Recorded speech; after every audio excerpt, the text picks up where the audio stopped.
Seattle in the 90s. A tidal wave of iconic music roars out of this sleepy city and launches a pop culture revolution. Here's a story you haven't heard. Let the Kids Dance is a new podcast about the rise and fall of Seattle's teen dance ordinance, the law that made it illegal for young people to go to concerts. Listen to Let the Kids Dance from KUOW and the NPR network. This is a deeper listen from KEXP, the show we talk with musicians about the thoughts and experiences that shape their music. I'm Emily Fox. And today's guest is St. Vincent. She has been getting after it in recent years. She wrote a screenplay and starred in it. She's produced records for herself and others. She also co-wrote Taylor Swift's song Cruel Summer and Olivia Rodrigo's Obsessed. But as she says, I feel like I'm just getting started. St. Vincent is now out with her 7th studio album. It's called All Born Screaming.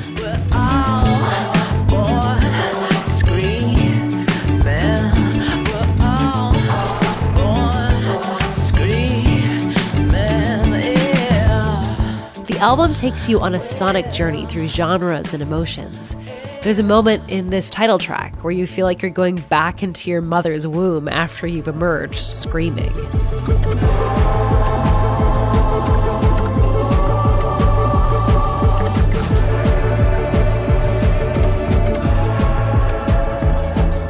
Or like St. Vincent is dropping you from the skies of heaven down to hell in the song Hell is Near.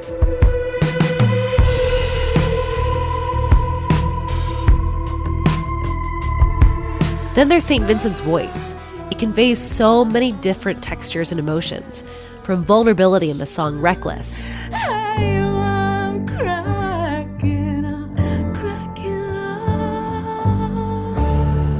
power in Flee,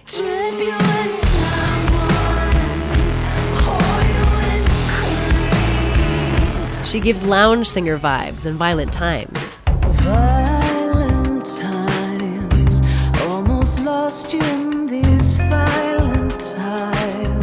At the end of that track, she gives some vocal theatrics you'd hear in a Broadway musical.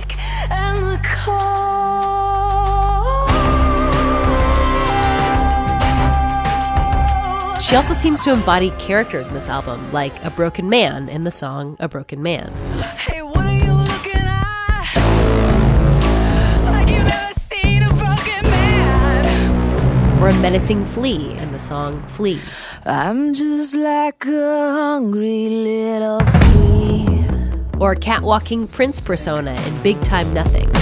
Big Time Nothing. I caught up with St. Vincent to talk about her career and this album. I first asked her if she taps into a character when she creates and performs these songs, or if these songs just draw from elements of her emotions and lived experiences.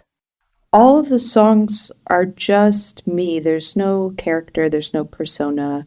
I don't have to imagine, well, what would it be like to feel broken inside? And let me write from that point of view. It's like, these are just radio stations that I can tune into in my brain at any time and then kind of channel. So, like with every record, I kind of wrote my life, but on this one, I think part of my life in the past was kind of dissecting persona or putting that into the work. But this record, that's not where I was in any kind of way. So it's just pretty much a straight funnel from the inside of my head out to your ears. And I apologize. No, Sorry about that. I feel like, you go through so many different layers and emotions, and it's beautiful to hear it all encompassed in this record. And you've said that this album has 2 thematic parts, and I'm curious if you can talk about those 2 themes and the inspiration behind how they showed up on the record. Yeah, the first part of the record, I guess you would call it side A, is a little bit of a season in hell. I mean, like kind of reckoning with this, like, oh, life is impossible, and reckoning with that kind of, I guess, violence, internal and external. And the second half is like, yeah, of course it's hard, but like, we're tough and we get to live it. And the only thing worth living for is love and the people we love. So, I mean, not suck it up, but like, let's make a little order out of the chaos. And like, it ends with an ecstatic mantra of we're all born screaming, like we are all in this together. I mean, so much, I think, especially with modern life and modern life online, for God's sake, is like very much designed to fragment and fracture us and commodify our attention and then put us into camps and then pit neighbor against neighbor and all this stuff. And it's like, actually, you know what? We're really all in this together. We're all born screaming.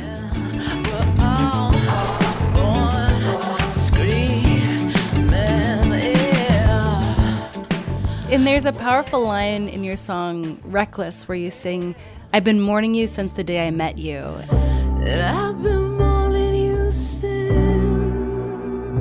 the day I met you. And that really stuck out to me. Tell me more about that line. I think just when you love someone so much that you're so afraid to lose them that you almost prepare yourself for them going before they go. But of course, nothing can really prepare you. There are these rivers in life we all have to cross, and nothing can really prepare you from kind of what's on the other side. Reckless, reckless, reckless.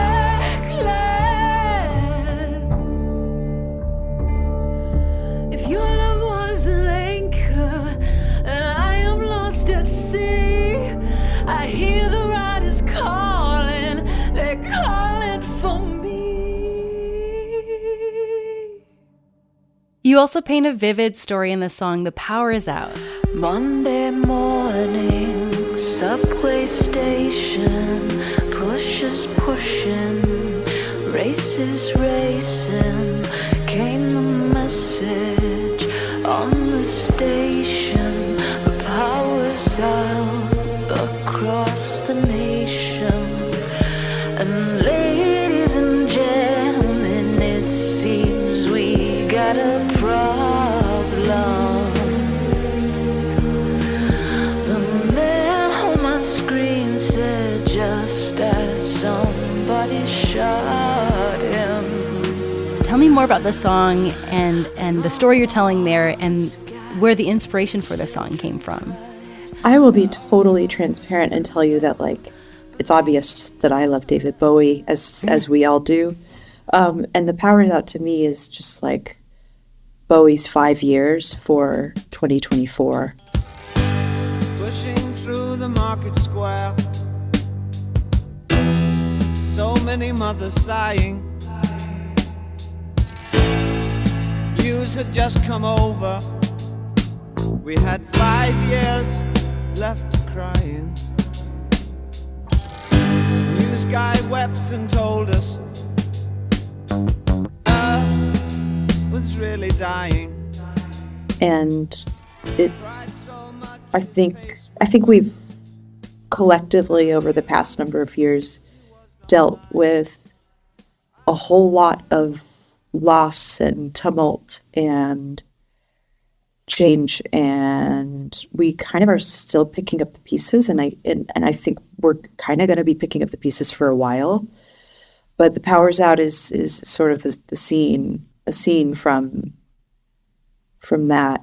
And one thing I will say is that, at least in my limited experience, and then of course, being a person who's invested in the world and watching the world, it is really easy to tear things down. It really is. I mean, it's so easy to destroy. It's really hard to create. It's really hard to build. And a lot of times, people who are more than happy to kind of be there for the destruction, like, where are they when it's time to put things, back together brick by brick? It's wild. Yeah, because in this song, it's like, yeah, everything is being destroyed. Like, yeah, there's like an announcer saying, like, it seems we've got a problem. You know, the man on my screen just said somebody shot him, you know, and like people jumping off a platform, a train platform, you know, it's just like chaos. And I mean, the lines are just so vivid in here. Oh, yeah. I mean, the line of ladies and gentlemen, it seems we've got a problem. The man on my screen said just as somebody shot him. Like, I know that's really, but it's a fun record, kids. I mean, really, go pick it up, put it on the turntable. But yeah, it's that sort of catastrophic fever dream. And what would you do if you knew you only had this many hours to go? And no one can save us, no one can blame us now. And this is also the first album that you have self-produced on your own. You've produced your records before, but not entirely on your own. And you've also produced for other bands, including Sleater-Kinney. And I'm curious, what does the role of producer look like when you're producing your own work versus producing for others? I think it's a more complicated thing, especially when you have, things like ego and all that to kind of toggle between performer and wise mind, wise eye producer, which is producers seeing the big picture. Like, producers definitely completely in the weeds, but like is also seeing the big picture. And sometimes performer is like has to be completely in it in the moment, let go, dig in, get to a place of singing or playing that is like raw and not performed and not artificial and not put on. And so sometimes that just takes like singing something 100 times, doing 100 takes of a song until you're like, okay, you just have to get to the place where you know that you got it. And I don't mean got it like, oh, you sang it perfectly in tune or you did this or that. Like nothing, like it's not an objective checklist. It's like you just know that you successfully rendered the vision, like did the vision justice, did the song justice, and kind of only then can you sleep or like walk away. And how would you describe, like, from a producer standpoint, what the vision was for All Born Screaming coming into it? I think it was just black and white and all the colors in a fire. I mean, in a certain way, like kind of binary, like you're alive or you're dead. And if you're alive, then you better do the damn thing. And I wanted to make sure from a sonic perspective that just like every sound was totally right and necessary. Like there's just not extra stuff, everything is doing its job and in conversation with all the other sounds, in a song. So a big part of that journey was sonic, like sound has meaning. And I love the studio. I love recording. I love that art form. I love that whole process. I love that art of being in a studio and kind of painting with sound. Well, it's interesting because on this album, I feel like you do some really fun sonic things where like the instruments are almost sound effects in a way. Like I'm thinking of Big Time Nothing, and when you're saying like 1, 2, 1, 2, there's like these instrumental sound effects that come in. 1, 2, 1, 2. Or one more score. One more score. There's just some fun things that are going on instrumentally that are just like, they just feel more like sound effects to me, but that it's just also just instrumentation at the same time. Yeah, well, they're orchestra hits, which were a staple of 80s music. I mean, like think of like the opening of Yes's Owner of a Lonely Heart.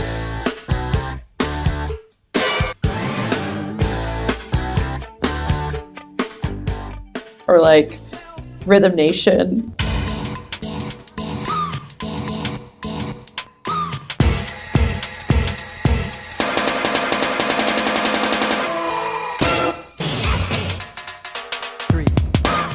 like those are orchestra hits from a Fairlight. Yeah. And that's funny that, you can hear it on Big Time Nothing, because that's also just feels like kind of like an 80s throwback vibe in the first place. Oh, it's my homage to Jimmy Jam and Terry Lewis and Rhythm Nation, which is one of my favorite records ever.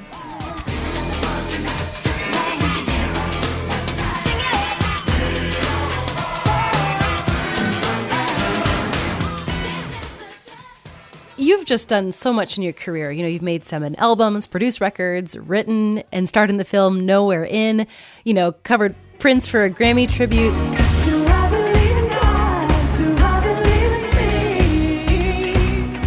Stood in for Kurt Cobain for the Nirvana performance of Lithium, when Nirvana was inducted to the Rock and Roll Hall of Fame. And I think about this line in the title track of this record, All Born Screaming, where you sing, "In my whole damn life, I had never exhaled."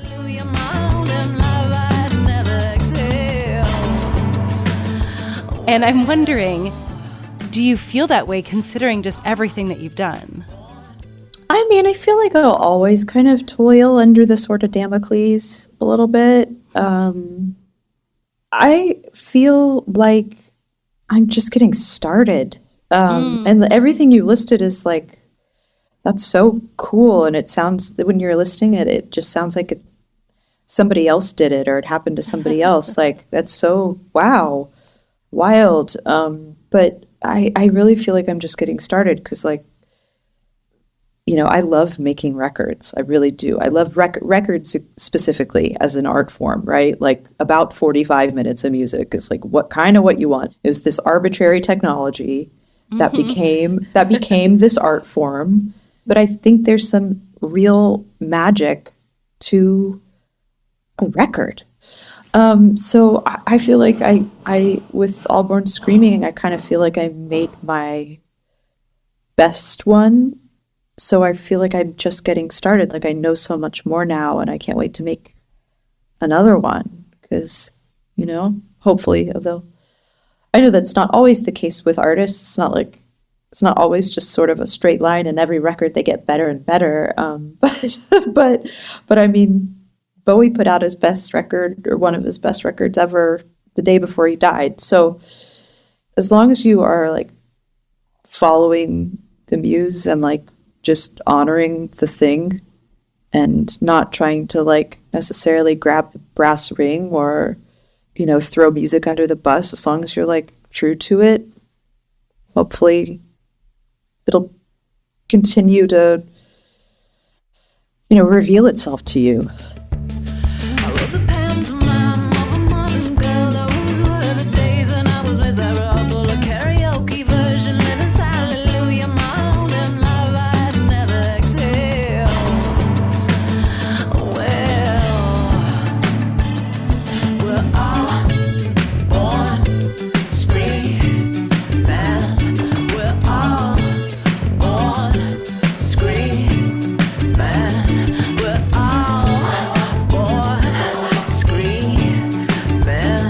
We're all born screaming. Yeah. My final question for you is, KEXP is all about music discovery.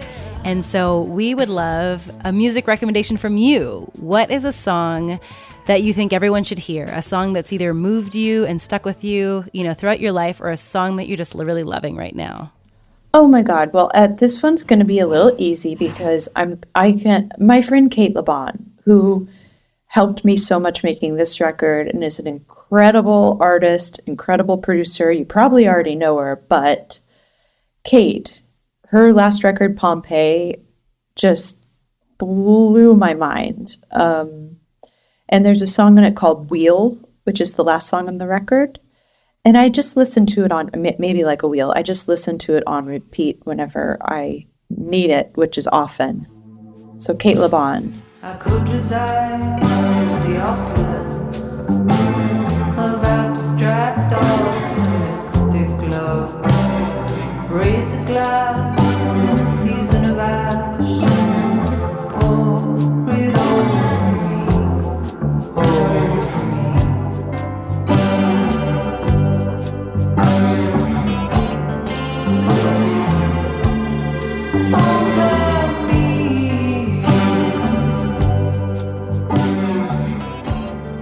St. Vincent, again, congratulations on the record. It is called All Born Screaming.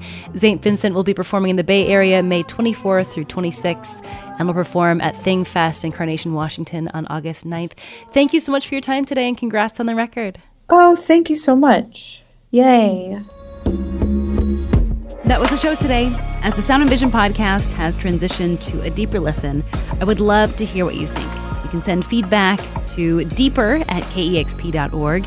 And it would also mean a lot if you subscribe to this podcast, rated it, and reviewed it.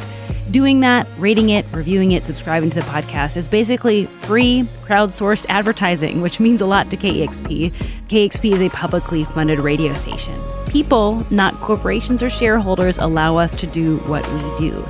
And speaking of, you can help financially support this show by becoming what we call an amplifier by donating $6 a month. You can do so at kexp.org/deeper. I'm Emily Fox, and thanks for taking a deeper listen.